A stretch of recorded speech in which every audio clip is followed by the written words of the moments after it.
Olá, professor da Escola Bíblica, seja muito bem-vindo ao canal de comunicação da Igreja Evangélica Assembleia de Deus aqui de Blumenau e também canal de comunicação da Escola Bíblica, onde nós aproveitamos esse momento aqui para compartilhar com você conhecimento, instruções para que a sua aula seja uma excelente aula. Eu tenho certeza que você já tem buscado várias informações para a sua aula e esse material que a gente disponibiliza tanto em vídeo como também o material digital para você, eu tenho certeza que vai auxiliar você na preparação de uma boa aula e de uma excelente aula. Eu sou Eliabe Camargo, trabalho aqui em Blumenau na Secretaria de Missões e é um prazer estar aqui com você compartilhando mais uma vez uma parte de conhecimento daquilo que Deus tem nos dado e também juntos contribuirmos aí para que a sua aula seja uma excelente aula. Que Deus abençoe a sua vida. É bom ver você servindo a igreja, servindo pessoas e crescendo também no seu ministério, ministério de ensino. Nós estamos trabalhando durante esse trimestre sobre a cobiça e o orgulho, né? Combatendo o desejo da carne, o desejo dos olhos e a soberba da vida, e tratando sobre assuntos importantíssimos, e hoje nós vamos falar sobre o dinheiro e seus perigos. É sobre o dinheiro, isso aqui que realmente não é neutro na sua vida, não é neutro na existência do ser humano, faz toda a diferença. Claro que hoje também tem nosso dinheiro digital aí, e é muito cuidado com isso.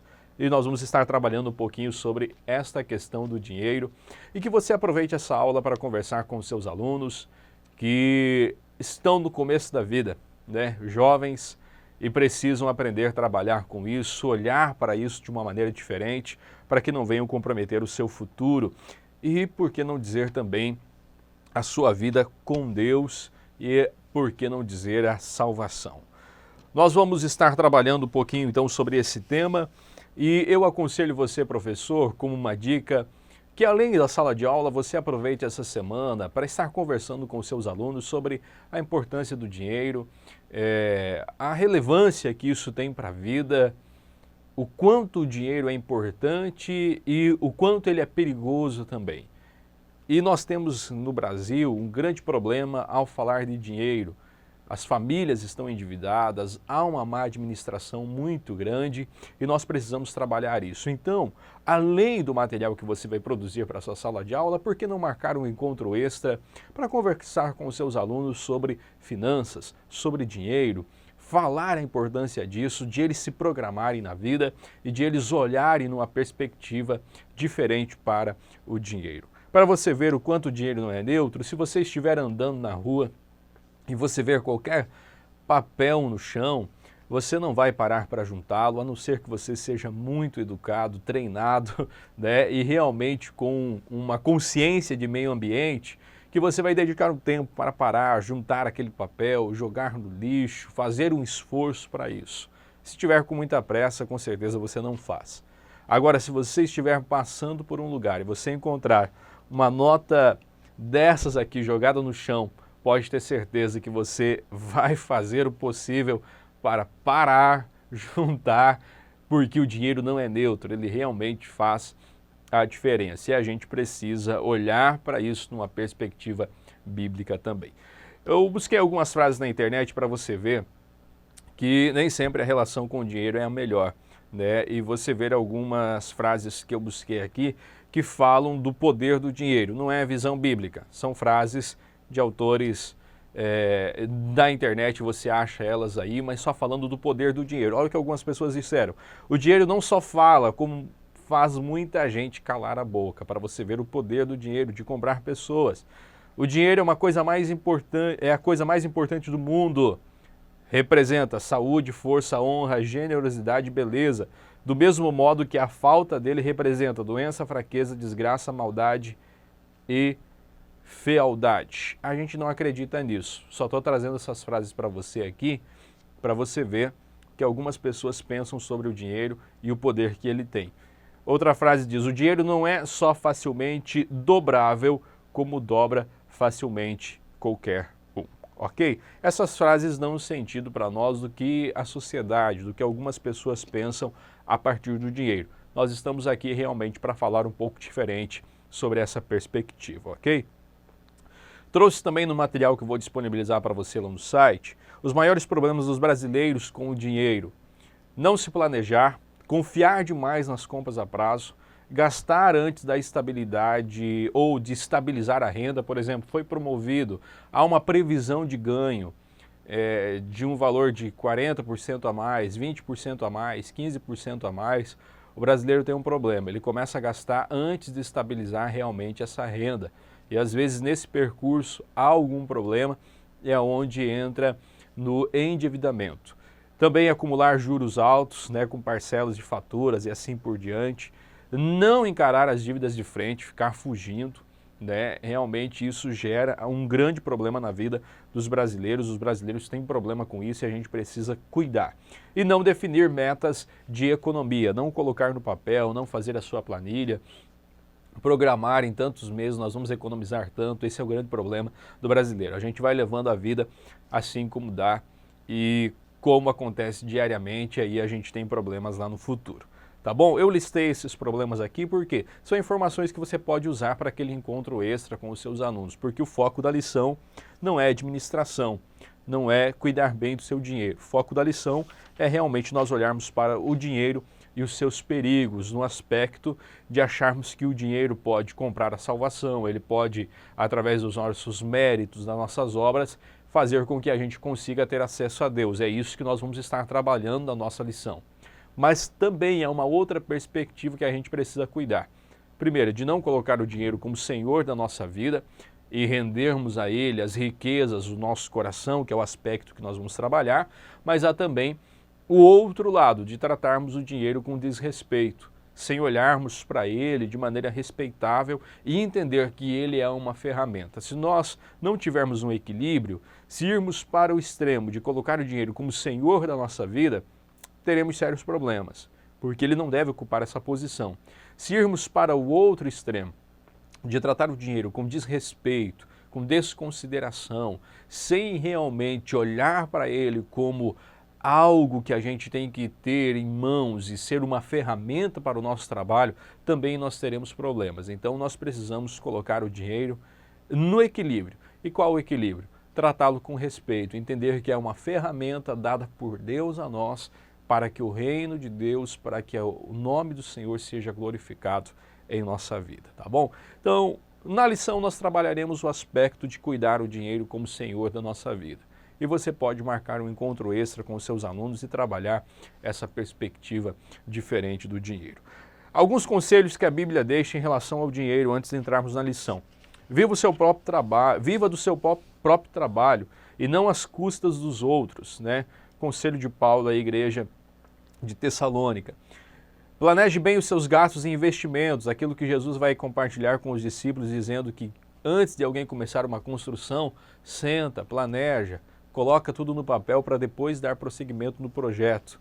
Não seja avarento, não ame o dinheiro, não seja escravo do dinheiro, construa uma herança para os seus filhos, reconheça que Deus é o dono de tudo, dedique a Deus o uso dos seus bens e pratique a caridade e o bem para com o próximo. Esses são alguns conselhos da Bíblia em relação ao dinheiro. Posses, riquezas, é um tema tratado na Bíblia também, há uma perspectiva bíblica para isso. E aqui estão algumas orientações para você que você pode usar extra sala de aula, ok? O texto que nós vamos trabalhar na lição de hoje é o texto de Mateus 19, do versículo 16 ao 24. E essa é uma história registrada aí nos 3 evangelhos, Mateus, Marcos e Lucas. Em Marcos, no capítulo 10, do versículo 17 ao 31, você tem a mesma história, uma outra perspectiva de outro autor escrevendo o mesmo acontecimento. E em Lucas 18, do 18 ao 30, também você vai ter registrado esse episódio. Mateus diz que esse homem era um jovem e que possuía muitas propriedades. Lucas informa que ele era um príncipe e muito rico, a mesma expressão que Marcos também vai usar falando que ele era um príncipe. Ou seja, estamos falando de alguém que tinha uma certa posição na sociedade, tinha muitas riquezas, alguém que era bem instruído, alguém que ocupava um lugar de destaque, possivelmente era bem visto também, mas alguém de muitas riquezas. E esse jovem, ele vai até Jesus, indagar a Jesus sobre a questão da vida eterna. E ele vai estar conversando com Jesus e o problema é que o final dessa história não termina muito bem. Essa é uma das pessoas que vai até Jesus e sai pior do que chegou, porque o seu coração estava apegado às riquezas. E quando Jesus faz um raio-x da vida daquele jovem, Jesus toca nessa ferida e ele é alguém indisposto a mudar.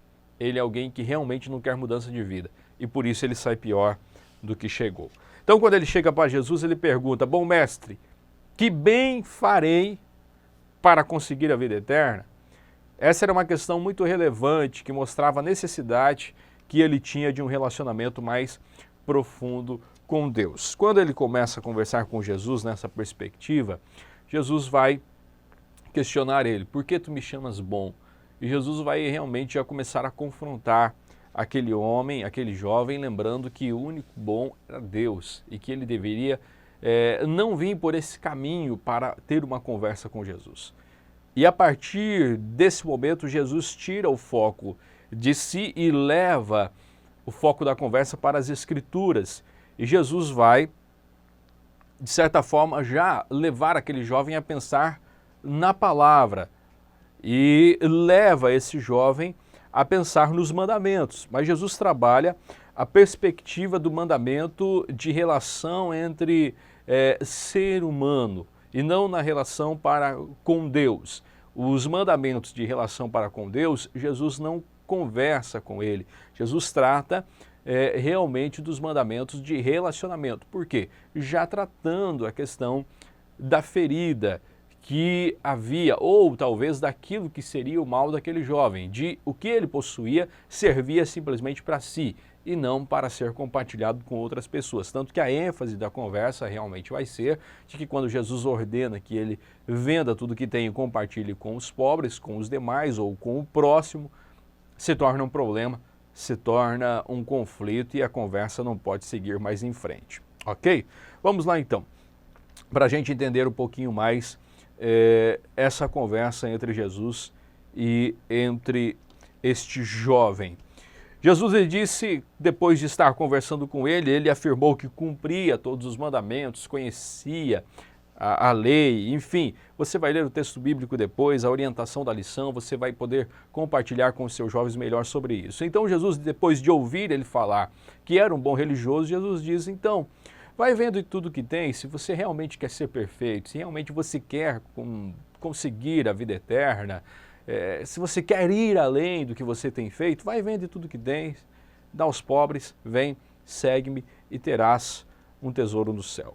Isso vai entristecer aquele jovem rico, pois ele tinha muita riqueza, muitas propriedades, então ele deixa Jesus, e a Bíblia diz que ele deixa Jesus entristecido. Depois disso, Jesus volta a conversar com os seus discípulos e Jesus vai dizer aos discípulos, eu vos digo que em verdade é difícil entrar um rico no reino dos céus.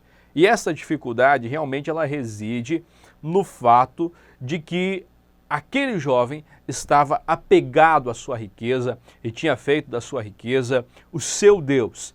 E nessa posição realmente é difícil alguém entrar no reino dos céus. Apegado às suas riquezas de uma maneira que não pode deixar isso, que não pode abandonar isso, e aquele que não pode deixar algo por amor a Cristo, esse não é digno de segui-lo, de fazer parte do seu reino. Olhando para isso, os discípulos se admiraram muito e perguntaram a Jesus, quem poderá, pois, se salvar então? Porque os discípulos, dentro de uma tradição judaica, acreditavam que uma prosperidade material, riquezas, propriedades, era sinal de que a bênção de Deus estava sobre a vida daquela pessoa e que aquela pessoa tinha uma vida de bem com Deus. Jesus está quebrando essa religiosidade e lembrando de que estar diante de Deus é um fator da graça, da bondade, do favor imerecido de Deus para com as nossas vidas. Não é um caminho que nós fazemos. é um caminho de Deus para com as nossas vidas. E então Jesus vai declarar aos discípulos, dizendo que a situação do homem apegado às suas riquezas é impossível de salvar a si mesmo, mas que a salvação do homem é uma coisa que somente Deus pode fazer e que para Deus não é impossível fazer. Para o homem é impossível salvar a si mesmo, independente do que tenha, independente do que possua, mas para Deus, sim, é possível salvá-lo e alcançá-lo. No próprio Sermão do Monte, Jesus vai dizer que nós não podemos servir a dois senhores e não podemos servir as riquezas como Deus da nossa vida. Nós precisamos escolher em servir as riquezas ou servir a Deus. O nosso coração não pode estar duvidoso em relação a isso. Foi por isso que esse jovem saiu pior do que chegou, porque o seu coração estava inclinado a servir as suas riquezas. E ele não tinha o mesmo coração que Zaqueu teve, de vender o que tinha, de cobrir o prejuízo que tinha dado às outras pessoas. O seu coração estava desapegado disso. O coração do jovem rico não. Ele amou mais o dinheiro do que a Deus, amou mais a terra do que os prazeres ou do que a vida eterna que lhe foi prometida. Ele amou mais os prazeres desta vida do que a salvação da sua alma. Assim nós entramos no tópico 1 da lição. O perigo de tentar compensar o amor ao dinheiro com boas obras e religiosidade. O problema desse jovem foi isso. O jovem rico vai até Jesus, mas sem uma disposição de deixar as suas riquezas. Ele vai até Jesus simplesmente porque, de certa forma, Jesus estava confrontando os judeus da época, havia muitos seguidores, milagres estavam acontecendo, havia uma manifestação de Deus em Jesus. E ele vai até Jesus para tirar as dúvidas, mas ele vai até Jesus para que a sua consciência fosse aliviada. É essa a impressão que a gente tem. Porque ele não vai até Jesus disposto a mudar de vida. Ele não vai até Jesus a abandonar a maneira que vivia para estar apegado à maneira como Deus queria que ele vivesse. Ele vai até Jesus com um coração indisposto à mudança. E todo o seu esforço, Marcos vai dizer que ele correu até Jesus. O texto, tanto de Mateus, de Marcos e de Lucas, vai dizer que ele tinha várias virtudes, ele era religioso, ele talvez era alguém bem visto na sociedade, ele guardava os mandamentos, mas a sua prece, as suas virtudes eram simplesmente aparentes, porque quando toca naquilo que precisa ser mudado, aí o seu coração está preso, aí o seu coração renuncia à mudança e o seu coração se apega ao estilo de vida que ele estava vivendo e realmente ele não quer mudar, ele não quer ser diferente, ele quer continuar sendo o mesmo. Esse foi o problema, porque através das riquezas que tinha, através do amor ao dinheiro, ele queria continuar vivendo dessa maneira e não queria deixar para entrar no reino dos céus. Esse é o grande problema. O ponto 2 diz que esse jovem acreditava conseguir a vida eterna por méritos próprios. Esse é o entendimento que ele tem e realmente é isso que Jesus confrontava, tanto na religiosidade judaica, confrontava na vida das pessoas e confrontou na vida dele. O seu entendimento de salvação está errado. Você tem uma visão de salvação equivocada. Aquele jovem, ele pensava e ele via a salvação como uma questão de mérito próprio e não como um presente da graça de Deus. O seu desejo de ter a vida eterna poderia até ser sincero, mas ele estava enganado na maneira de alcançar essa vida eterna. Ele queria obter a salvação pelas suas próprias obras, pela sua própria força, pelo seu próprio poder, talvez acostumado a bons negócios, a boas compras, e olha para a salvação nessa mesma perspectiva. Mas a salvação é um ato da graça, do favor de Deus para com as nossas vidas. Se tem algo que nos desarma por completo, é a graça de Deus, é a salvação. Não há nada que a gente possa fazer para ser salvo. Nós somos salvos pela graça de Cristo, pelo favor dele por nós. E aquilo que nós fazemos é simplesmente uma resposta à graça que nos alcançou um dia, que nos transformou e que nos alcançou para nos convidar a uma mudança de vida. Esse jovem tinha uma perspectiva errada de salvação e Jesus confronta isso e é onde ele tem problema em olhar para Jesus. Todas as religiões do mundo ensinam que o homem é salvo pelas suas obras. Mas a salvação não consiste daquilo que fazemos para Deus, mas do que Deus fez por nós em Cristo Jesus. E isso o jovem não entendeu e isso lhe complicou a vida. Ponto 3. O amor ao dinheiro não pode ser compensado pela religiosidade. Aquele jovem cumpria os mandamentos e talvez as suas condições financeiras lhe permitiam cumprir a religiosidade dentro de todos os seus critérios, porque ele tinha condições para isso. Talvez de oferecer o melhor sacrifício, talvez de comprar o melhor novilho para dar de sacrifício no templo, fazer as melhores ofertas, mas esse amor ao dinheiro não pode ser compensado por uma religiosidade vazia, que não tem mudança de vida, que não tem abandono, que não tem desapego às coisas da terra para estar ligado e conectado diretamente com Deus e com aquilo que é a vontade dele. O jovem rico pensou que guardar a lei, que isso estava no seu coração, que isso era praticado por ele, mas ele esquece os dois principais mandamentos da lei, que era amar a Deus acima de todas as coisas. E aí o problema vem porque o seu coração estava apegado às riquezas ao ponto de que ele não podia deixá-las para amar a Deus e amar ao próximo como a si mesmo. Ele achava que cumpria a lei, mas não cumpria. Ele achava que fazia com que os mandamentos se tornassem reais na sua vida, achava que seguia os mandamentos, mas tropeçou nos dois principais, amar a Deus acima de todas as coisas e amar ao próximo como a si mesmo. Por quê? Porque o dinheiro que tinha era o Deus da sua vida. As propriedades que tinha estavam no topo do seu coração. A sua vida era voltada para aquilo, ao ponto que ele não consegue deixar. E todo o dinheiro que tinha é usado para o seu deleite, porque a proposta de Jesus, o confronto de Jesus é para que venda e que reparta com os outros. E ele é incapaz de fazer isso. O que ele tem é usado para si e não abençoa mais a vida de ninguém. Sua teologia era baseada em não fazer coisas erradas, em vez de fazer as coisas certas. Aproveite esse tópico aqui para lembrar os seus alunos de que aquilo que Deus nos deu, se Deus nos abençoou, se Deus nos deu condições, é porque Ele entende que nós seremos participantes do reino com aquilo que Ele nos deu. Tudo que o Senhor nos deu vem dEle, provém dEle, e a gente precisa entender, a gente precisa saber que isso é uma ferramenta para o reino.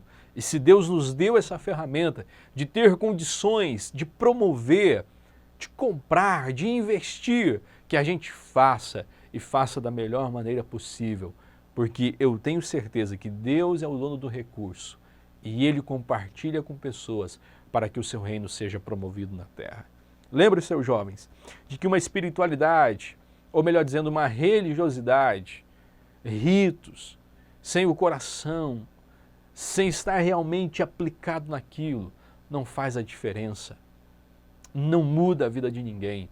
Agora, quando você tem o coração aplicado àquilo, você pode abençoar a vida de muita gente e o reino de Deus pode ser propagado na terra através de você e daquilo que Deus te deu. O ponto 4 diz que Jesus sabia o que realmente faltava àquele jovem. O jovem tinha talvez tudo para ser feliz olhando na perspectiva humana, riquezas, propriedades, status, mas lhe faltava algo, seu coração era vazio. Ele sabia que não possuía a vida eterna, havia uma angústia no seu coração em relação a isso. Ele precisava conhecer mais a Deus, ter um encontro com Deus. Ele talvez não queria enganar mais a si mesmo, mas vai a Jesus com uma indisposição de mudar.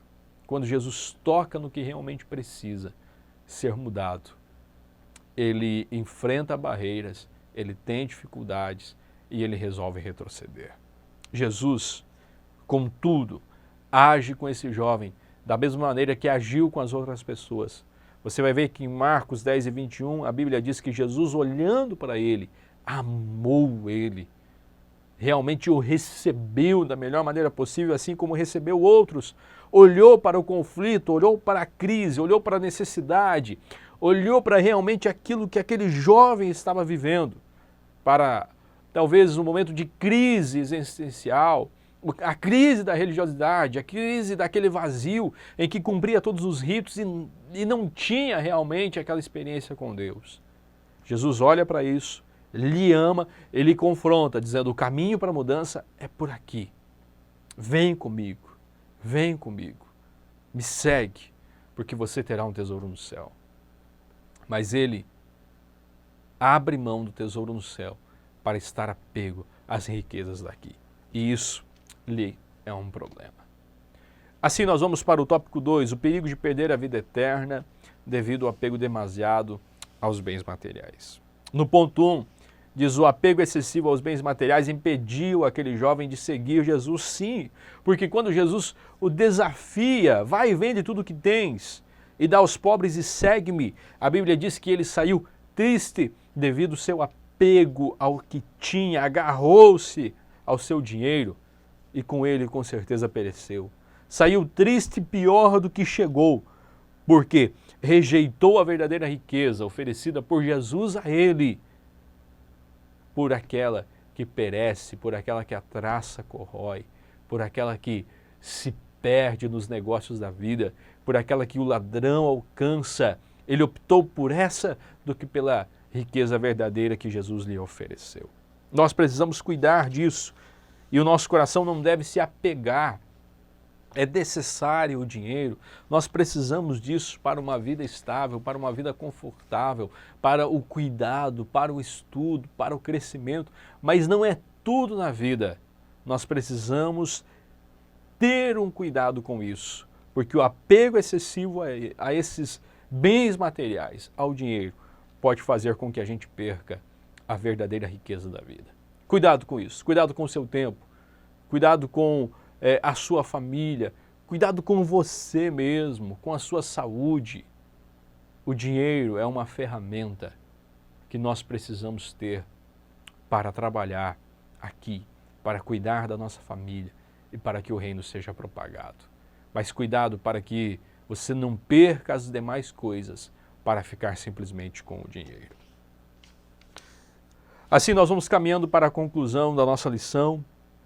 E eu termino dizendo que o dinheiro ele é mais do que uma moeda. Ele é considerado também um Deus. O dinheiro é maior, o dono de escravos no mundo, escraviza pessoas diariamente. Ele é um espírito, ele é chamado de mamon na Bíblia. Ninguém pode servir aos dois senhores ao mesmo tempo, essa é a palavra de Jesus falando de dinheiro. Ninguém pode servir a Deus e as riquezas, estar apegado a isso. A confiança em Deus implica no abandono de todos os ídolos, inclusive esse que o jovem foi confrontado. Quem coloca sua confiança no dinheiro não pode colocar sua confiança em Deus para a sua própria salvação. Jesus não estava condenando a riqueza, não estava condenando o dinheiro, Jesus estava condenando a confiança nele, no dinheiro. A raiz de todos os males não é o dinheiro, mas é o amor a ele, é o apego a ele, é a falta de entendimento de que ele é uma ferramenta dada a nós. Há pessoas ricas e piedosas. O dinheiro é um bom servo, mas é um péssimo patrão. A questão não é possuir dinheiro, mas ser possuído por ele. Leve essa reflexão para os seus alunos, faça eles pensarem dessa maneira e entenderem o mais rápido possível que o dinheiro precisa ter eles o controle disso e não o dinheiro controlá-los. Após Jesus ter o diálogo com esse jovem, Jesus volta a falar com os discípulos e Jesus ilustra a impossibilidade de salvação daquele jovem ou da pessoa que confia no dinheiro, dizendo que é mais fácil um camelo passar pelo fundo de uma agulha do que entrar um rico no reino de Deus. O camelo era o maior animal da Palestina. e o fundo de uma agulha era o melhor orifício conhecido da época. E Jesus está realmente falando isso. É impossível esse animal passar por esse orifício. É realmente impossível. A mesma coisa é alguém que confia no dinheiro para a sua salvação entrar no reino de Deus. Jesus está dizendo realmente que é impossível conseguir salvação através das riquezas, como alguns pensavam na tradição judaica.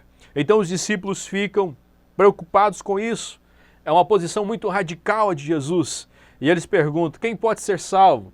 E Jesus olha para eles e responde, para os homens é impossível, contudo, para Deus não há impossível, porque para Deus tudo é possível. A conversão de um pecador é obra sobrenatural do Espírito Santo. Ninguém pode salvar a si mesmo, ninguém pode regenerar-se a si mesmo.